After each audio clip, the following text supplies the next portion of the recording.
Friends, welcome back to the Autry Benton Show. I think we got Jack Nicholson, a famous actor on the couch. No, actually, it's Deacon Dawson, better known as the Freakin Deacon. Yeah, brother, how you doing, man? Glad to see you. Sharp there, buddy. Actually, Richard Nixon. Richard Nixon. Yeah, one of my many little impersonations I do here and there. And of course, I quit that business. I used to do stand-up. And I do impressions. Well, now all the guys I did are dead. So that killed the act. So I'm getting ready to come out with a new one called All the Dead People You Remember, I think. It's still good, though.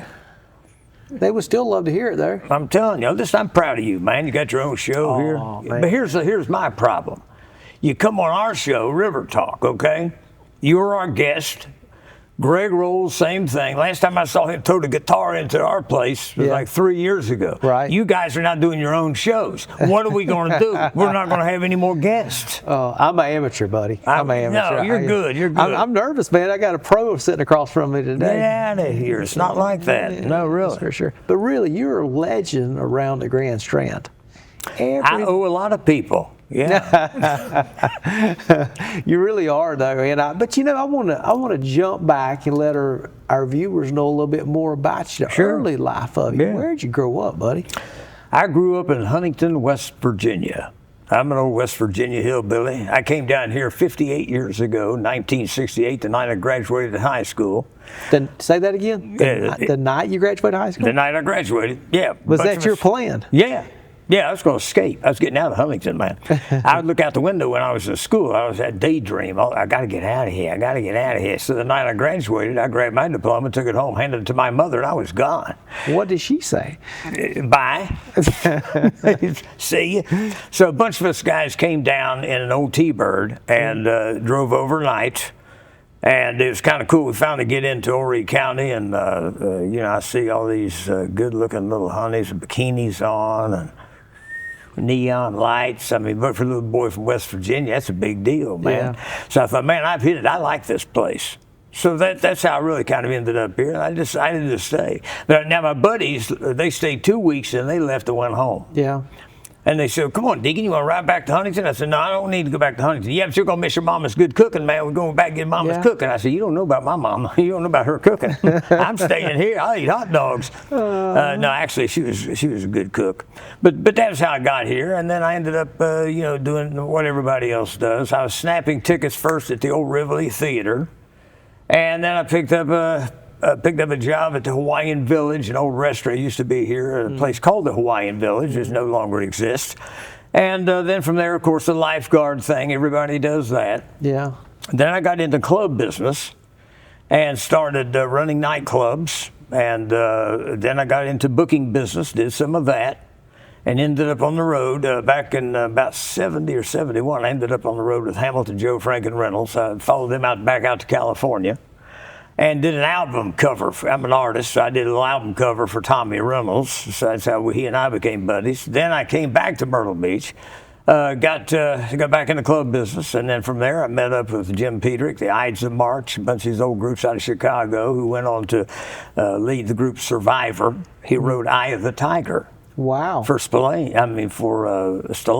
So, and then I just went back and visited with all those guys, at Buckingham's, all the groups out of Chicago. So I've had a kind of remarkable little trip in my life, you know. And then I ended up getting into the, acting business a few years ago. I got to unpack a little bit first. Oh, you go ahead. So, but graduating high school, coming here, that's unheard of to some people. Like, you were just picking up work. I mean, what was your mindset? Were you having fun, or like, I got to survive here a minute? Or it's called survival. Yeah. Yeah. I had already signed up to go into the U.S. Coast Guard Reserve, so I knew that the end of the summer of '68, I would go back in. I would have to go into the reserve, go to boot camp, whole 9 yards. Thank you for your service. Oh, you're welcome. And then when I got out, I came immediately back to Myrtle Beach and just kind of threw myself into, I'm a carny. I became a carny down Ocean Boulevard. That's back when that was the central area of Myrtle Beach, the Pavilion, all that area. So got to know all the people, ran all the places down there, and just became a part of the family, really. Was it easy to find work when you're looking for it like that? Yeah, you could find some jobs. Yeah. I used to do, but like I say, I'm an artist. So I could do print signs for people and this and that. And I would do, say, a beachwear shop. A boy named Willie had a beachwear shop downtown. And he was the coolest cat I ever met. He, what was his last name? Masry, I think. Yeah, Willie Masry. He's long gone, I believe. But he would see me coming down the boulevard and say, Deacon, look here, man, I need some signs made up, like 3 T-shirts for $10, that kind of thing. So with magic markers, I'd knock them out for him. I'd have little stacks of them. I'd hand them to him. He'd give me some money so I could eat. Yeah. Where would you do that? Would you do this on paper? Or would you... well, he supplied his little cardboards. Okay. Yeah, he supplied everything. He'd go buy the markers. So I did that so I could eat. He knew that I was hungry. Yeah. And the reason I know that is like every day I'd go back, I'd be good back there. Deacon, I need some more signs. Come in, need some more signs. So I go in there, and I went to the back one time. There were stacks of the same signs I had been doing, and all he wanted to do was make sure I had money. That was some true kindness. Oh yeah, man. Yeah, good people. Where did the artistry come from? Did you always have it? Did you enjoy it as a kid, or did, you know? Yeah. I was a doodler in school. Yeah. Yeah. But it was easy for you. I mean, that natural talent. Pretty natural. Yeah. I drew. I think what really got me going was when I was in the 2nd grade. You know, we used to get the cardboards out of the back of shirts from the laundry. Yeah. And the teachers, that way we couldn't trace. So she wanted us all to draw our favorite characters. Well, I drew Donald Duck. And I couldn't draw the same picture. I wish I had that picture. I don't ever know what happened to it. I could not draw Donald Duck today as well as I did at 7 years old. At your first attempt? That was my first big attempt. And like I said, I couldn't cheat. And it was done in, I did it in heavy crayon. I mean, it looked remarkable for somebody 7 years old. And I'm not just bragging. I mean, my mother, everybody took it around showing it to everybody. Man, this guy's something. So that kind of got me excited about being an artist. And I was doing a lot of cartoon work and stuff like that, and T-shirts. So the child, you knew you had the gift of art. But did you know that you wanted to go on to entertainment and stuff? You knew that as a child? Yes. Okay. I'd hang out at, I used to win a lot of stuff at radio stations in Huntington. And it got to the point where they finally said, look here, buddy, you're winning too much, and it looks like a setup. Yeah. It looks like you're winning too much. So I tell you, is it trivia questions or what? Well, just what's the color of the day today? Give us who did this song? Name it and claim it, that kind of thing. And so they offered me a job. So I tell you what we'll do. If you will quit calling us up, we'll give you a job on Saturday mornings down to the foot of the old Frederick Hotel in Huntington, downtown, and we'll have a booth set up. And when the other winners come by, whatever they don't claim, pizzas, Dr. Peppers, theater tickets, whatever, albums, 45s, that'll be your pay. You carry them home with you. Hey, that was my payday. Wow. Yeah. Wow, that's so that got me interested in radio because I'd hang around the jocks and watch them and say, man, I think I could do that. So you had a love for that, the radio. Immediately. I love music anyway. Yeah, it was great. And Deacon, you shared a story with me one time, one of our other conversations. You correct me if I'm wrong, but when you were talking about your radio voice, you told me how you perfected that, like talking. Talk to me about that. I gargle aquarium rocks. Oh boy, got me I want to see your face on that one. No, it's funny because I really never had a radio voice. And when I got into the business, I think after the years on the road doing MC work and all that, it developed a little bit, but I practiced. And I remember the first, when they called me up at WKZQ and they first hired me, wanted me to come down and go put me on the air. I wasn't expecting it that day. Yeah. All the way down the road on Highway 17 bypass, that was back when there was nothing but woods. I'm going all the way to going, I was jacking my voice up. I just jacked it up. I said, I'm not going to come on and sound like some guy that's just starting out in the business, some little tweaky, You're listening to WKZQ. I wanted to sound like a man. So I wanted to jack it up a little bit because I always liked, the big name jocks, Grease Man, all these guys, Wolfman Jack. So I wanted to be something like that. So I came on strong on the air. That was, and that's the way I do everything. I have to come on strong, act like I know what I'm doing, and really I don't know what I'm doing half the time. You know what I mean? But didn't you share with me that the best voice came from the Midwest? Didn't you share with me that one time? Well, the station manager, Bill Hennessy, he and I were discussing that one time, and he said he wished he was born in the Midwest. I said, for what? He said, all your great voices, the Johnny Carsons, the David Letterman, all those guys are from the Midwest. Yeah. And they all have the perfect enunciation and this and that. Me? No, not me. I'm from West Virginia, so I had to learn how to enunciate by myself. I hear you. But see, I do so many different voices and characters that it kind of played into the radio thing. Yeah. And then it got to the point where, I would really try to enunciate sound as big as I could. Yeah. You know what I'm saying? Right. But then I found out, you watch these movies and TV shows, you see all these actors on there trying to sound like they're from the South. Yeah. I think, what? It don't sound good. No, why don't you people hire somebody from the South? Yeah. I mean, there are actors here. Yeah. That's pretty much how I even got into acting, that kind of thing. Yeah. Wow. So in Myrtle Beach, working on Boulevard, started getting jobs and entertaining and stuff. What came first, the acting or the radio? Radio. Radio. Tell me about your first radio job. WKZQ. Legendary in Myrtle Beach. Oh, yes. And I happened to be there, man, in its heyday.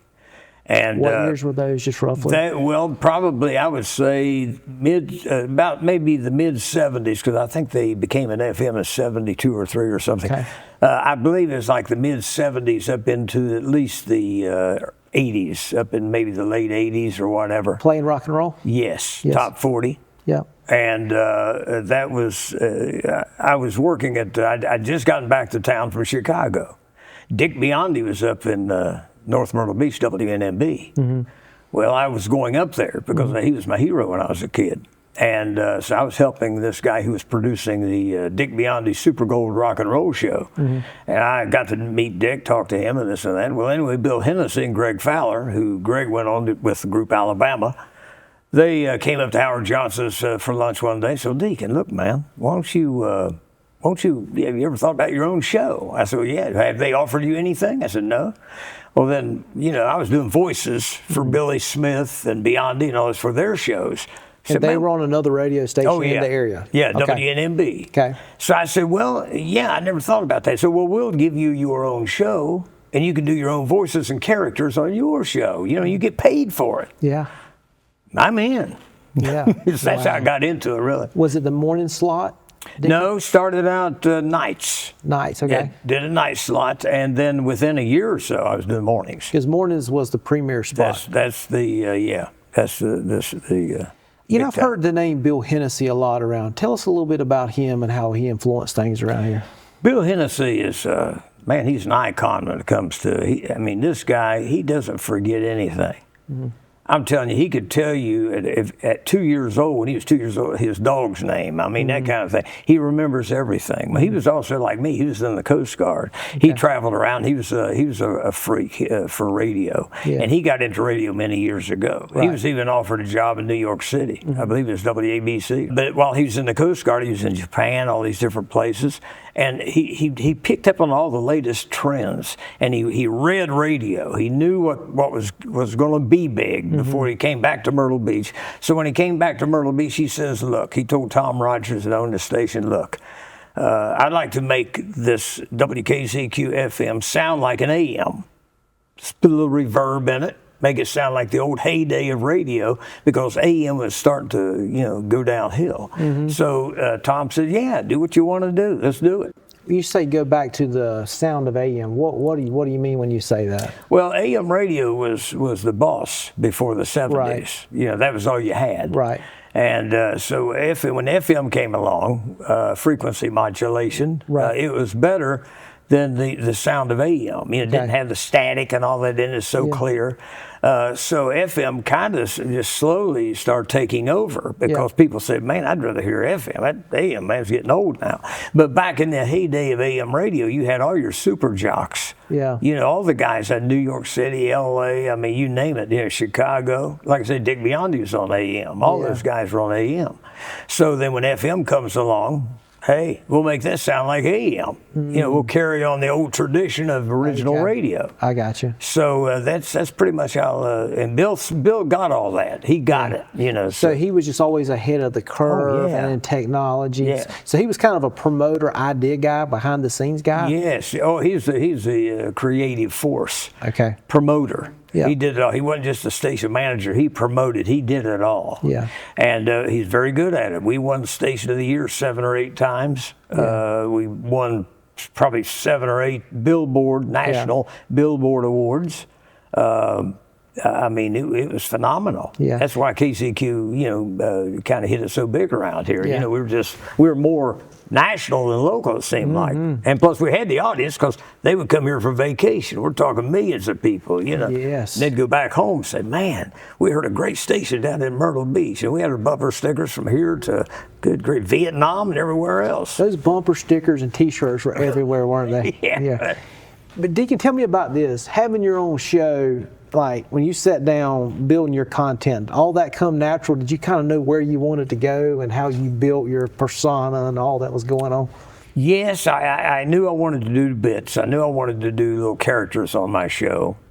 And so I would go ahead and prepare those sometimes. Sometimes I could go, into a voice or whatever we never wanted to. Yeah. And just do little, and then go right back to my own voice. But some stuff I would card up and get ready. But I always had, I was ready with one-liners. You had the music, you had plenty of time in between the tunes, 2 or 3 minutes to prepare, but we would always play 1 or 2 records and then we'd come back on the air. And we had a lot of stuff to read and this and that, and so much going on that it was, you pretty much have to be an entertainer. Yeah. You can be an announcer or you can be an entertainer. That's the name of the game. And that's why people tuned in for you. Yes. Yes, yeah. Yeah. Did you have to spin the records back then? Did you have to load them and all that stuff? I started out spinning the records. Yeah. Yeah. First few years we just spun the 45s, And that was the a albums. deal, wasn't it? Yeah. That was a lot going on in that. Yeah, you're sitting there talking and doing this at the same time. You're going 100 miles an hour. Yeah. Then, of course, how the technology changed and got into the computers. Now it's like pop right on a computer screen. Did you always get to pick your music, or that was done by somebody else? Sometimes they'd let you pick some of your own music, but it was pretty much programmed. We had 50 million 45s and albums and this and that, and we'd take the requests. You never let that bulb at the telephone line go down. You wanted to, that's how I knew people were listening. And what I would do as a radio personality, I'd get on the phone with these people. I knew that somebody was listening because I just talked to somebody and I'd hang up, and it didn't matter what they requested. And then I'd gear my show to that person. And everybody else was just an audience. That's the way I looked at it, because I knew somebody was listening. Off of somebody else. Yes. Yes. But I think that people like to be entertained, and I think they want a little bit more than regular old cold announcer. Yeah. So that's kind of the way I always looked at stuff. And I did the same thing when I was a kid. I would lay in the floor and watch TV. And I told my father one time, he used to sing on the radio, and I told my father, I said, I can do that. I could be an actor. He said, son, keep that up. He said, yeah, as long as you want to do something, you can do it. Yeah. Because I was thinking, man, that'd be fun to be something like that. And it wasn't because I was really insecure and wanted to be somebody. Yeah. I just thought that'd be fun. And the same thing with radio. So, but you enjoyed music. You always enjoyed music. Oh, always. Always enjoyed music. My mother listened to rock and roll music. Yeah. They were divorced when I was 5 years old, so my brother and I were raised by my mother. Well, she was hip. Yeah. Yeah. My dad, you get in his car, I would reach, if it's Frank Sinatra, I'd be reaching over to change it. Pop, this is my car. That's my radio. Whereas my mother, she listened to all that stuff. Yeah. Yeah. Yeah. So take me to acting. How'd you get into acting? I've interviewed a lot of actors in my career, and I was always interested in it. A lot of directors, producers, and this and that. And I thought, man, I wouldn't mind trying that myself. I lucked out. I knew the Finn Cannons, a couple of brothers up in Wilmington, and they were casting all these movies. So I go up with a buddy of mine as an extra, carrying a light in the King Kong Lives movie. and I wore a baby blue baseball cap so that I could see myself on the screen in all that crowd. That's smart. Is that wild? Oh, yeah. So, but they bring him in a plane. He's got his big feet hanging out the back of this big transport plane or something. But anyway, while I was up there, one of the Finn Cannons came up and said, Deacon, man, you should be an actor. I said, why? I said, well, because you do voices. You're a character, man. Said, all you have to get you an agent. Go get some headshots done. and says, maybe we can help you out a little bit. And I said, that's my ticket. So I got an agent and started landing actual talkies. You know, I got to actually talk on the. I only did one extra role in my life, so the rest of them were talkies. What does that mean when you say that term? It means I got to talk. Yeah, I got to say something. That's great. Yeah. What's some movies you're in, Deacon? Well, let me see. I was in Identity Thief. That was a pretty big movie. Yep. Yeah. Radioland Murders, which had a load of stars in it. Runaway Jury. That's a famous one around here. Yeah. My wife could watch that 100 times. Is that right? Oh, man, yeah. And we filmed that down in New Orleans. Wow. Yeah. But I've been in probably around somewhere in the neighborhood of 40 movies and TV shows. Matlocks, did 2 Matlock episodes. Now, were you doing some radio in between that too? Yes, I was. Yeah, man, you were busy, buddy. Well, that was when I first started. I told them when I got, if I was working at that particular time, I had left KZQ. I was doing oldies music, and I told them when I went there, I said, look, I got some acting gigs here and there, and they said, well, that sounds good, man, because we can promote that. Yeah. And I said, well, yeah, but I'm going to have to leave every once in a while. Maybe I could use some sick days or something. They said, no, we'll let you leave. Yeah.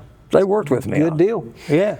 Good deal. Wow. Now tell me about this. Is actors get a card, SAG card? Is that right? Am I saying that correct? Yes. Tell our listeners what's that about and how you got yours and all that. A SAG card is that means you're a member of the union, and the only way you can get a SAG card, the Screen Actors Guild, is to get to be able to say something in a movie or TV show. That's how you qualify to get it. Wow. Then you got to pay a little fee to get in, and then every year they charge you just a little bit of money, but that's the hardest thing in the world to get. I got my SAG card after the first movie. I did a CBS made-for-television movie called Scattered Dreams. Wow. So I immediately went for the SAG card. Didn't have to, because North and South Carolina are right-to-work states. So, and they still cover you, and they still send you your residual checks, whether you're a member or not. I want to be a member. Yeah. So I signed it, and when I did it, it helped me because I ended up doing movies out of here, New Orleans, down in Florida, Virginia, Atlanta, all these different places. So it helped to get that card. There are people in Hollywood, California, who've probably been there 20 years and never could get a SAG card. Wow. Because you have to pretty much be invited to get into something, and most of them they'd go out there and hang around hoping to get their break. Man, I was very fortunate. I kind of slid into it. It was like, really, wow, yeah, I impressed one of the first, it was a lady director. She liked me and said, she came out and even said, look, go out and read this part. Now, I want you to read this other part. She saw what I could do, I guess. And so I got that part on that CBS movie. And it's a pretty decent part. Yeah. And so I went ahead and signed up for the Screen Actors Guild. Congratulations, man. Yeah. That's impressive. And now I don't pay dues. After you're 70, you don't pay dues. Wow. I love it. No dues. Deacon, do you think that's the magic of you, is you can just be in so many different characters and do things? Is that the magic of you? Yeah, you got to be versatile. Yeah. Yeah, you got to be able to. The not the toughest thing for me is I like comedy stuff. I've always been told, you've got a lot of great expressions on your face. You got a very expressive face. But I know where I lay. I'm not going to ever be a lead in a love scene. You never know. That's not going to happen. It still might happen. No, it ain't going to happen. You kidding me? My gosh, man. Sweet Daddy's here. Yeah, I see Sweet Daddy laying there, some girl, try to look real romantic. Yeah, poor chick. I got you. Yeah. Wow. Good gracious. So tell me this. So, have you enjoyed it? All you've done? I love it. I've had a great life. Yeah. And you're still doing it today. What all are you into today? Well, I haven't done a movie in a few years, to be honest. But you were just telling me they're trying to get you to come back. There's a possibility I'll be in another one, but I won't really talk about it until I decide to do understand, it. Yeah. That kind of thing. Still on TV about every day. Yeah, River Talk. Yeah. Myself How long have you and been doing that? Brother Jack. I've been on about 7 years. Yeah. Jack, good grief, that dude's been 27 years. Banana I think, or 8. Jack. You want to tell any stories on Jack? All I know is he's a hustler. Yeah. Boy, he never stops, man. Yeah. Yeah, he's involved in everything, and I help him with a lot of activities. He and I are together pretty much, doing things, and he's an entrepreneur. Yeah. And very talented entrepreneur. Yeah. And y'all have this in common. Y'all both worked at KZQ different times. But, Right. I mean, y'all have that. Well, he replaced me, believe it or not. Sorry about that. I had left, and I'd taken a job at a country station for a couple of years. And when I left, he came in a year later and took the morning slot. And they'd been different people running the morning show until they could hire somebody, and they hired Jack. Yeah. So he came in and took my job. Isn't that When did y'all ironic? meet? Did y'all instantly become friends? Or? Well, I didn't know Jack that well, but I finally got to know him. Yeah, I'd go out to locations and stuff and visit with him and this and that, introduce myself to him. And y'all are a lot alike, though. I mean, same qualities, and y'all can just do it, man. Yeah, we pretty much are of the same kind of glue, I guess. I mean, we just. We bonded together. We James bonded. Yeah. Yeah, but we get along great. He's, I admire him because he's younger than me, and he's out there doing all the, lifting. Yeah. I do all the sitting. Let me ask you this: from being on rock station, KZQ, going to country, was that different or was that harder? That was a little different. Yeah. Do you enjoy country music? Yeah. Yeah. I enjoy all music. Yeah. But being good friends with the group Alabama. I would MC their June jams in Fort Payne for about 4 years. So you're good friends with them? Oh, yeah. Yeah. So that was kind of cool, and it was perfect timing because I was able to play their music more, even though KZQ's the ones that really started playing Alabama music. Really? Oh, yeah. Yeah, we got them. We actually are the first ones to play them. And then the country station I worked for, Y103, matter of fact, Jeff Cook, was the DJ there. Mm-hmm. So I give them both, the shot at playing the first tunes. But see, they stayed in a mobile home park right next to the radio station. Mm-hmm. They'd come out and say, "Look, we want to learn a song to play at the Bowery. Could you record that for us?" And so we can learn it. Mm-hmm. And so we did that as a favor for them. That's how Greg Fowler pretty much got up with them. Wow. And hit the road, and he's still with them. Man, that's something. Mm-hmm. Well, Deacon, we're out of time. No. We ain't even scratched the surface. So I want you to come back and let's dig in some deeper stories sometime. Yeah, man. How deep you want to go, buddy? I want to go deep. No, you don't want to go too deep. Buddy, I appreciate your friendship, how kind you've always been to me, and thank you for all that you've given to the Grand Strand. Hey, brother. God bless you. You too, I love you, man.